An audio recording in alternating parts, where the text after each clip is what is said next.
Hej og velkommen til gennemgangen af et korrekt toiletbesøg. Min ven Kim vil nu vise jer, hvordan man går rigtigt på et toilet. Velkommen, Kim. Jo, tak.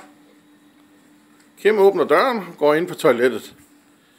Kim sikrer sig, at når han nu er en mand og ikke har lyst til at være et svin over for resten af skolen, at han lige løfter brættet, inden han tisser.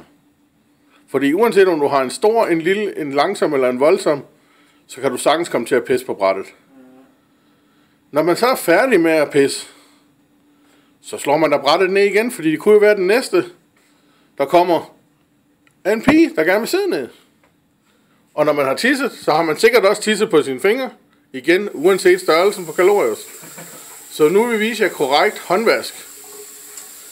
Og Kim smører hænderne ind i sæbe, hvorefter han skører det godt ud på begge sider af hænderne, ind under vandet, og kører begge sider af hænderne godt af under vandet. Nu skulle de være helt rene.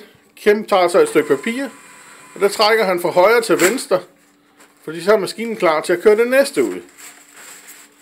Og Kim tørrer sine hænder godt og grundigt, fordi selvom det kun er vand, så er det træls at gå rundt med nasse fingre. Så derfor tørrer Kim dem godt af, og det kan sagtens lade sig gøre med et stykke papir. Det papir kommer så i skraldespanden og ikke på gulvet.